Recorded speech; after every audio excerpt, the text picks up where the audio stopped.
저속노화 전문가인 정희원 선생님께서 유튜브 채널에서 커피에 대해서 다룬 영상이 있습니다.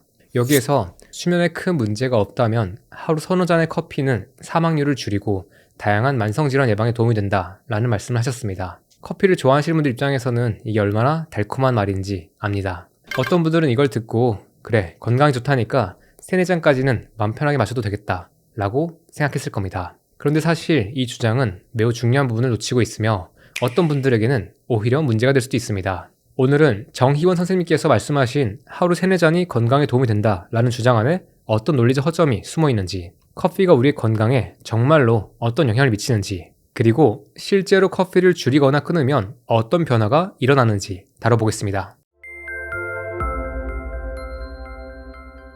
커피는 볶은 커피콩에서 추출한 카페인과 수백 가지 생리활성 물질을 함유한 음료입니다. 커피비는 사실 콩이 아니라 커피나무 열매의 씨앗이에요. 이 체리처럼 생긴 열매를 수확하고 건조하고 고온에서 볶고 그걸 갈아서 고온의 물로 추출하면 우리가 마시는 커피가 됩니다. 이 과정에서 카페인, 폴리페놀, 지질과 같은 성분들이 추출됩니다. 이 중에서도 카페인이 우리가 커피를 마셨을 때 느끼는 잠이 깨고 머리가 또렷해지거나 기분이 약간 업되는 효과를 만듭니다. 우리가 마시는 커피의 카페인의 함량은 대략 이 정도입니다.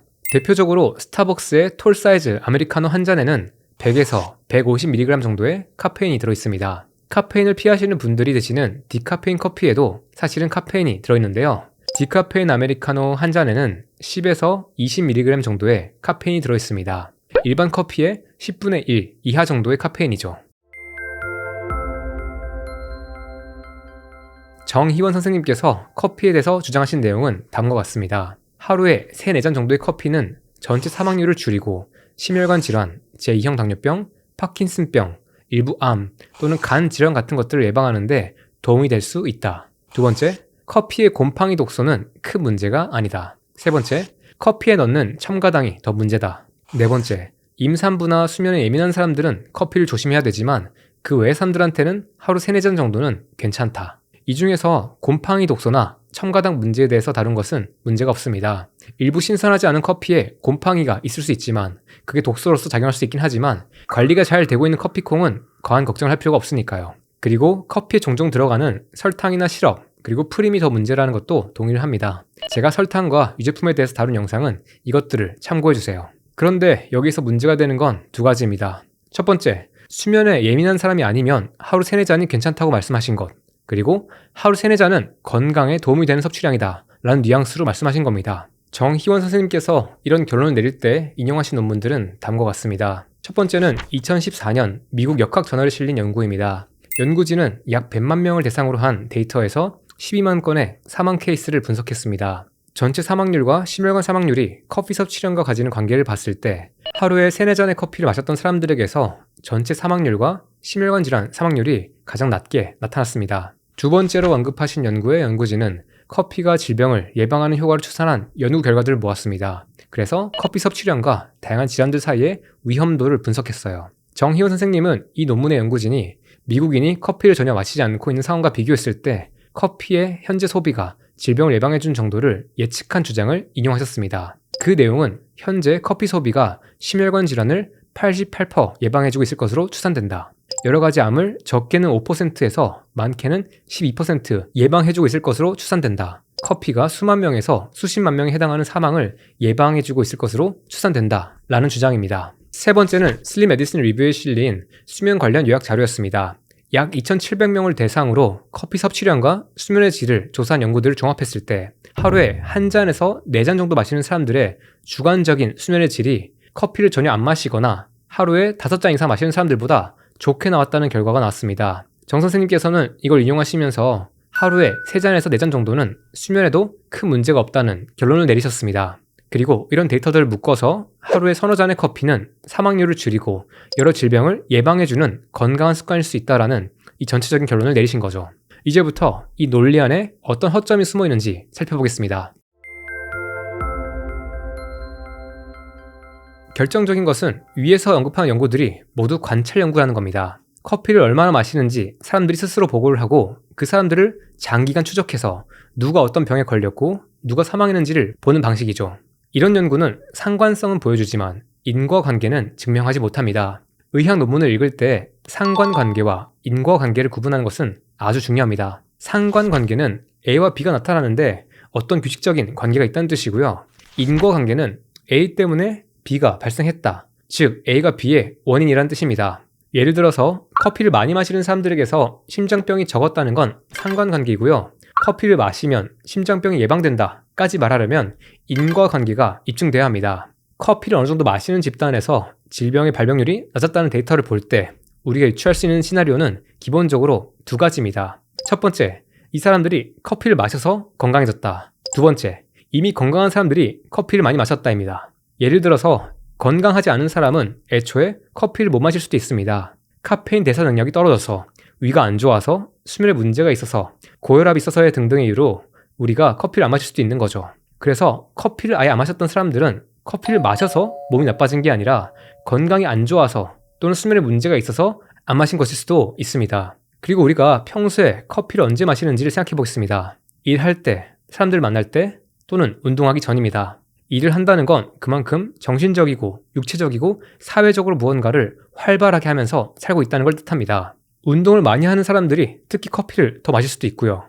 이때는 커피를 마셔서 건강이 좋아진 게 아니라 운동을 해서 건강이 좋아진 것일 수도 있습니다. 그리고 대인관계가 좋아서 사람들을 많이 만나는 사람들이 커피를 더 많이 즐길 수도 있고요. 대인관계가 좋으면 당연히 몸도 마음도 더 건강하게 살 수 있습니다. 덧붙이자면 사회 경제적 여유가 있을수록 아침에 커피 한 잔의 여유를 더 가질 수 있겠죠. 이 경우에도 이 사회적인 경제적인 여유가 건강을 만들었을 수도 있는 겁니다. 가상의 예시로 이런 것도 가능합니다. 사람들이 제로 콜라를 마시는지 일반 콜라를 마시는지 그 섭취량과 당뇨 발병률의 관계를 조사했더니 일반 콜라를 마시는 사람들에 비해서 제로 콜라 섭취량이 많을수록 당뇨의 비율이 더 높게 나왔다고 가정을 해보겠습니다. 가정이에요. 이 데이터를 보고 제로 콜라를 마시면 당뇨 위험이 증가한다거나 또는 일반 콜라를 마시면 당뇨 위험이 낮아진다라는 인과관계를 도출할 수는 없습니다. 이미 당뇨가 있거나 혈당을 걱정하는 사람들이 일반 콜라 대신 제로 콜라를 선택했을 수도 있으니까요. 이건 커피뿐만 아니라 다른 건강 관련 변수에도 적용되는 문제입니다. 그래서 상관관계만 보고 인과적 결론을 내는 건 조심해야 돼요. 정희원 선생님께서 인용하신 두 번째 논문은 지나치게 과감한 결론을 내리고 있습니다. 미국인의 현재 커피 소비가 심혈관 질환을 88% 예방해주고 있을 것으로 추산된다. 여러 가지 암을 적게는 5%에서 많게는 12%를 예방해주고 있을 것으로 추산된다. 커피가 수만 명에서 수십만 명에 해당하는 사망을 예방해주고 있을 것으로 보인다. 이건 굉장히 과감한 결론 도출입니다. 단순히 상관관계 데이터만 가지고 커피가 이런 질환들을 예방해주고 있다는 결론을 내린 것은 논리적인 비약입니다. 정희원 선생님께서는 여기에 대해서 비판적으로 보지 못하셨습니다. 또 다른 문제는 커피와 수면의 관계를 언급하면서 인용하신 연구들의 수면 데이터가 정확하지 않다는 데 있습니다. 이런 대규모 코호트 연구를 할 때는 직접 수면의 질을 확인하는 게 아니라 설문지를 통해서 참가자가 주관적으로 수면의 질을 평가합니다. 하루에 몇 시간 잤는지나 수면의 질에 대해서 묻는 질문에 답을 하는 겁니다. 이렇게 주관적으로 측정한 수면의 질은 그다지 정확하지 않습니다. 이건 제가 구독자분들을 통해서 커피와 관련해서 얻은 인사이트 중 하나와도 같습니다. 커피를 자주 마시고 있는데 잘 잔다라고 평가하시는 분들 중에서 진짜로 잘 자는 분들은 사실 많지 않았습니다. 진짜 잘 자는 게 뭔지 모르다 보니까 현재 자고 있는 게 좋다라고 생각하는 거죠. 제가 끼고 있는 이런 수면 트래커 반지나 워치를 통해서 수면의 질을 측정해 보신 분들은 알 겁니다. 의외로 내가 생각했던 수면의 시간보다 실제 수면의 시간은 굉장히 짧고요. 생각보다 수면의 질이 떨어질 때가 많아요. 생각보다 많이 깰 때가 있습니다. 그래서 수면 트래커 장비나 수면 다원 검사로 객관적인 수면의 질을 측정해보지 않고는 실제 정확한 수면의 양과 질을 파악하는 게 어렵습니다. 그래서 카페인이 수면에 미치는 영향을 제대로 확인하려면 실험실에서 수면 데이터를 직접 봐야 되는 거고요. 이와 관련해서 참고할 논문은 2023년에 나온 수면과 카페인의 관계를 보여준 메타 분석입니다. 정희훈 선생님께서 세 번째로 언급하신 논문과 같습니다. 여기에서 연구진은 카페인을 섭취한 그룹과 카페인을 섭취하지 않은 플라시보 그룹의 수면을 정밀하게 측정한 연구들의 데이터를 분석했습니다. 그 결과 카페인 섭취가 수면에 미친 영향은 다음과 같았습니다. 총 수면 시간은 평균 45분 감소, 잠드는 데 걸리는 시간은 평균 9분 증가, 자다가 깨어있는 시간은 평균 11.8분 증가, 수면의 효율은 7% 감소, 마지막으로 얕은 수면 시간은 증가했고 깊은 수면 시간은 11.4분 감소했습니다. 정리하자면 카페인은 잠들기까지 걸리는 시간을 늘리고 총 수면 시간을 줄이고 자다가 더 자주 깨게 만들고 깊은 잠은 줄이고 얕은 잠은 늘렸다라는 결론이 나온 겁니다. 이 연구에서 커피 섭취량과 무관하게 어쨌든 카페인이 들어오면 수면을 방해하는 효과는 명확했으며 커피 섭취량이 증가할수록 그리고 커피 섭취 시간이 늦을수록 수면에 미치는 영향이 증가하는 것을 볼 수 있었습니다. 마지막으로 정희원 선생님께서는 실제로 커피가 만드는 다양한 건강 이슈에 대해서도 놓쳤습니다. 지금부터 제가 커피를 조심해서 마셔야 한다고 주장하는 다양한 이유들을 정리해보겠습니다. 가장 먼저 커피는 수면의 양과 질을 떨어뜨립니다. 이게 구체적으로 어떻게 발생하는 건지 간단하게 살펴볼게요. 카페인은 뇌에서 피로감과 졸림을 느끼게 만드는 아데노신이라는 물질의 수용체를 차단합니다. 뇌에 피로 물질이 쌓이지만 그게 수용체에 결합하지 못해서 피로를 못 느끼게 만드는 겁니다. 게다가 카페인은 우리를 깨우고 활동하는 방향으로 작용하게 하는 교감신경계를 활성화시켜서 수면을 방해합니다. 인체에 들어온 카페인의 반감기, 그러니까 절반의 양으로 분해되는 데 걸리는 시간은 평균 4시간에서 10시간입니다.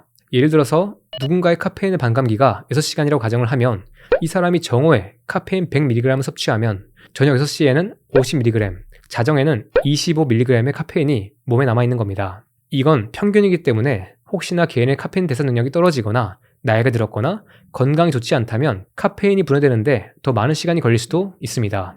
예를 들어서 민수라는 친구가 하루에 커피를 3잔 마시는 상황을 가정하고 민수가 잘 때는 몸 안에 카페인이 얼마나 남아있을지 계산해 보겠습니다. 여기서 몇 가지 전제를 정하자면 민수의 카페인 반감기는 6시간, 그리고 커피 한 잔에는 카페인이 100mg 들어있다고 가정해 보겠습니다. 그리고 오후에 커피를 마시면 잠에 방해가 되니까 민수는 출근길에 아침 8시에 커피 2잔을 마시고요. 정오에 1잔을 마시는 상황을 가정하겠습니다. 이렇게 커피를 3잔 마실 경우 민수의 몸에는 카페인이 저녁 6시에는 113mg, 밤 12시에는 57mg이 남아있습니다. 오후에 커피를 마시지 않았지만 자정 시점에는 커피 반잔에서 1잔 수준의 카페인이 남아있었던 겁니다. 그래서 저는 커피 한 잔은 몰라도 정희원 선생님께서 말씀하신 3잔에서 4잔은 너무 많다고 생각합니다. 이건 실제로 사람들에겐 문제가 될 수 있다고 생각해요. 만약에 민수가 커피를 8시에 한 잔만 마셨다면 자정에는 15mg 정도의 카페인이 남아있을 수 있습니다. 이 경우에는 그나마 나을 수도 있어요. 하지만 3잔에서 4잔이 수면에 영향을 미치지 않을 수는 없습니다. 제가 몇 년 전에 유튜브에 커피의 문제에 대해서 경고한 영상을 몇 편 올렸습니다. 오프라인이나 온라인 강의 또는 책에서도 커피를 조심하라고 말씀을 계속 드리고 있고요. 이 내용을 보고 많은 분들께서 커피를 끊거나 줄이고 그 후기를 들려주고 계십니다. 그때 올린 영상에 댓글에도 후기가 많습니다. 이 댓글에서 커피를 끄는 후기들을 보면 공통적으로 보이는 게 있습니다. 저녁이 되면 몸이 자연스럽게 졸린다. 중간중간 안 깨고 통잠을 잔다. 아침에 개운하게 일어나는 게 뭔지 알겠다. 만약 저분들께서 몇 년 전에 커피 하루 3-4잔이 괜찮다거나 커피가 수면에 큰 문제가 안 된다라는 말을 들었다면 지금 어떤 상황이 있을까요? 혹시 제가 건강 습관에 대해서 핵심을 정리한 내용이 궁금하시다면 스타일스의 플레이북 또는 최근 영양학 녹화 강의를 보시면 됩니다. 이것들의 링크는 고정 댓글에 남겨놓겠습니다. 그리고 카페인은 신경계를 흥분 상태로 밀어붙이는 물질입니다. 카페인은 교감신경을 강하게 자극해서 아드레날린, 노르아드레날린, 콜티졸의 분비를 증가시키고 심박수와 혈압을 올립니다. 덕분에 단기적으로는 에너지 부스터 역할을 하면서 머리가 말짱해진 느낌을 줍니다. 하지만 이게 하루에 여러 번, 매일 반복되다 보면 하루에 자연스럽게 발생하던 에너지 조절 리듬이 교란됩니다. 에너지 리듬이 롤러코스터를 타면서 크게 오르고 내리는 거예요. 혹시 아침에 커피 없이 힘이 나지 않거나 또는 오후나 저녁에 카페인이 없으면 에너지가 훅 처진다면 이런 상황이 있을 수도 있습니다. 커피를 줄인 구독자분들께서 들려주신 대표적인 후기는 다음과 같습니다.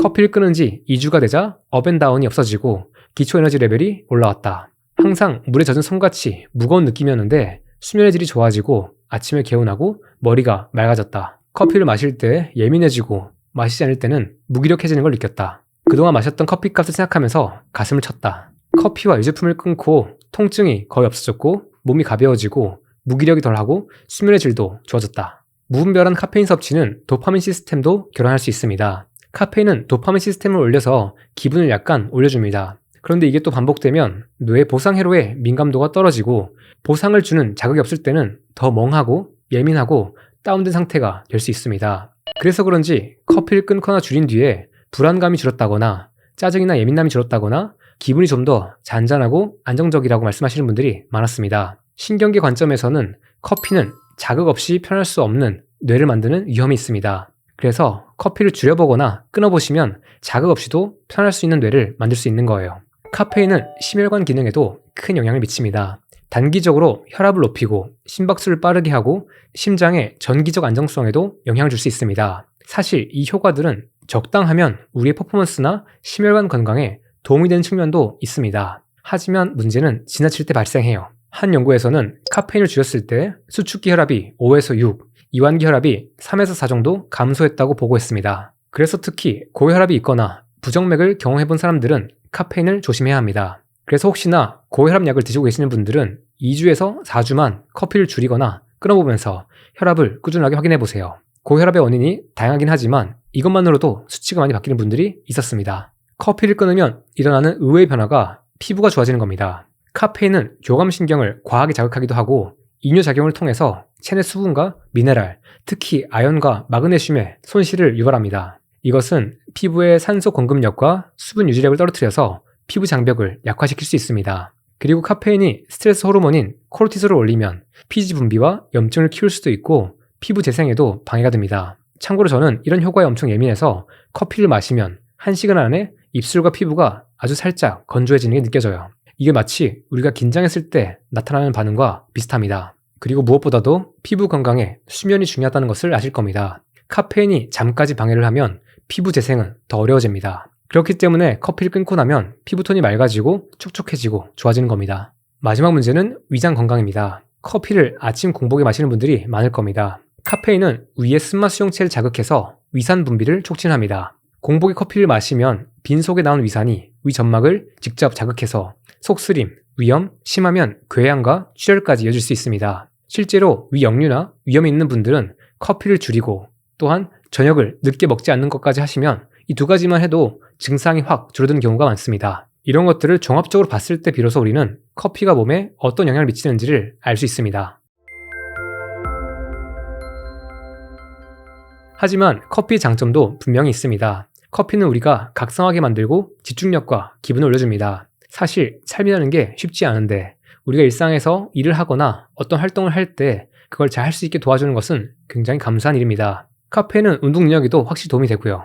운동 전에 카페인을 섭취하면 운동이 덜 힘들게 느껴지고 스프린트, 인터벌 같은 고강도 운동에서 퍼포먼스가 증가한다는 연구들이 많습니다. 그렇기 때문에 육체 운동을 하거나 또는 야간 근무, 교대 근무 또는 운동선수분들한테는 이 카페인이 도움을 줄 수가 있습니다. 커피에는 여기에 더해서 항산화나 또는 대사에 좋은 성분들이 들어있습니다. 대표적으로 커피에는 수백 가지의 폴리페놀이 들어있습니다. 이것들은 항산화, 항염증, 혈당 대사 개선 또는 지방분해 촉진 등의 효과가 있습니다. 그리고 커피를 마시는 경험 자체가 주는 효능도 되게 심리적으로 좋을 수 있습니다. 우리가 아침에 커피 한 잔을 내리고 마시는 시간이 주는 안정감 또는 진정 효과, 그리고 사람들과 커피를 통해서 연결되어서 나누는 대화나 관계, 이것도 모두 건강한 삶에 중요합니다. 다만 이런 모든 효용들은 수면, 뇌, 심장, 위장 또는 감정의 건강들, 이런 것들을 해치지 않는 선에서 정확하게 우리가 균형을 맞출 때 일어날 수 있는 겁니다. 그렇기 때문에 이 커피에 대한 문제는 정답이 있는 게 아니고 각자가 자신의 맥락에서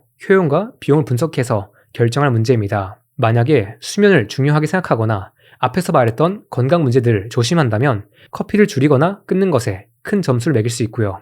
커피를 통해서 일상에서 얻는 활력이나 여유가 더 중요하다면 마시는 것이 더 큰 효용을 가질 수도 있을 겁니다. 저라는 개인은 삶에서 수면이라는 게 너무 중요하다고 생각하고 커피 없이 평소에 안정적인 감정과 에너지 레벨 속에서 지내는 게 중요하기 때문에 그래서 커피가 주는 장점과 효용에도 불구하고 매일매일 커피를 마시지는 않는 겁니다. 정답은 각자가 내리는 겁니다. 이렇게 커피에 대해선 각자가 선택할 문제긴 하지만 확실한 사실이 하나 있습니다. 현재 많은 현대인이 커피를 너무 무분별하게 마시고 있다는 점과 어떤 분들에게는 그 커피가 상당히 큰 문제를 만들고 있다는 겁니다. 그래서 저는 사람들한테 앞으로 평생 어떻게 먹을지는 상관없지만 딱 한 번쯤은, 인생 한 번쯤은 한 달 동안 커피를 끊어보라고 말씀드립니다. 그리고 그 과정에서 어떤 변화가 일어나는지를 확인해 보라고요.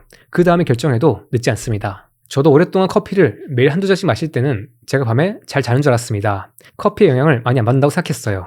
그런데 커피를 제대로 끊어보면 정말로 이게 어떤 영향을 미치고 있었는지를 깨닫게 됩니다. 의외로 많은 게 바뀔 수도 있어요. 마지막으로 여러분들에게 제안할 만한 선택지를 정리해 보겠습니다. 일단은 크게 둘로 나눌 것 같습니다. 하나는 커피를 앞으로 계속 마시겠다는 분, 그리고 하나는 잠시만 끊어보겠다는 케이스입니다. 첫 번째 케이스부터 보겠습니다. 만약에 계속 마시겠다면 이런 원칙들을 정해보세요. 첫 번째, 공복에는 마시지 않는다. 특히 위해 문제나 역류 문제가 있는 분들은 공복에 마시지 말고 무언가를 간단하게라도 먹고 나서 마시는 게 좋습니다. 두 번째, 최대한 일찍 마시기. 가능한 아침에, 늦어도 오전 중에 마시고 취침 12시간 전부터는 카페인을 섭취하지 않습니다. 세 번째, 섭취량을 점진적으로 줄여나가기. 지금 마시던 양에서 조금씩 줄여나가 보세요.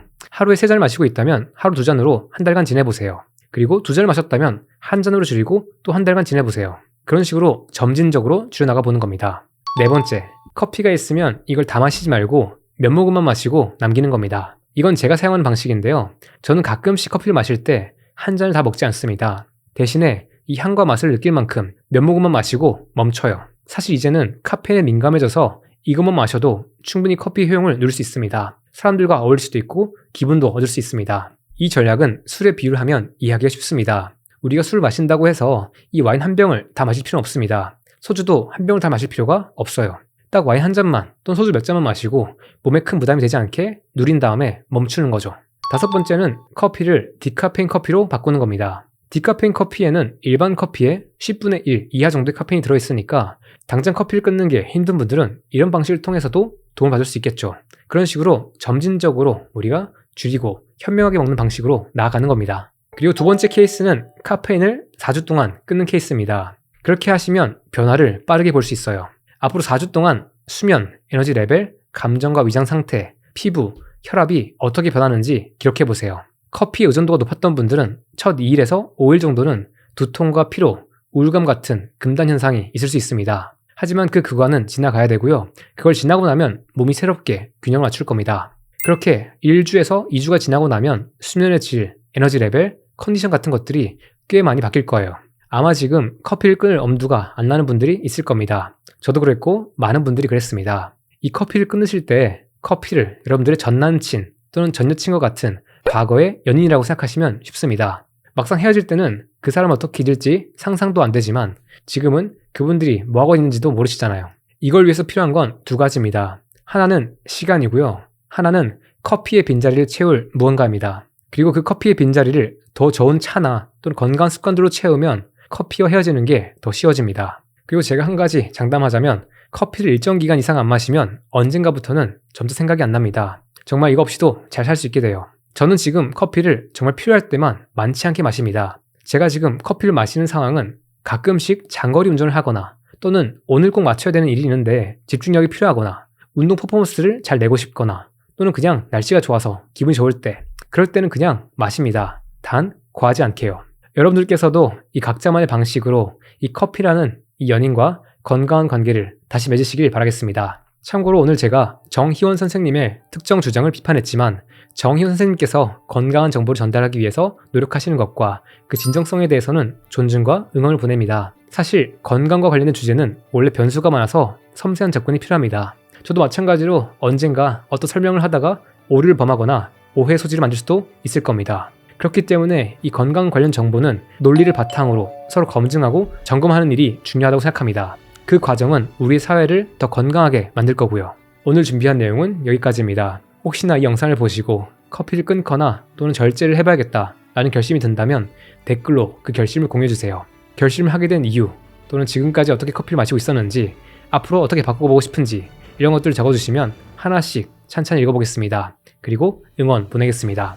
오늘의 영상이 도움이 되셨다면 아래쪽에 있는 구독과 좋아요 버튼 눌러주시길 바라겠습니다. 그러면 제가 연구를 하고 컨텐츠를 만드는데 정말 큰 도움이 됩니다. 그리고 그 옆에 있는 종 모양의 알림 설정 버튼도 눌러주시면 제가 컨텐츠를 올렸을 때 또는 좋은 소식을 전할 때 그것들을 바로 받아볼 수 있게 됩니다. 지금까지 최겸이었습니다. 고맙습니다.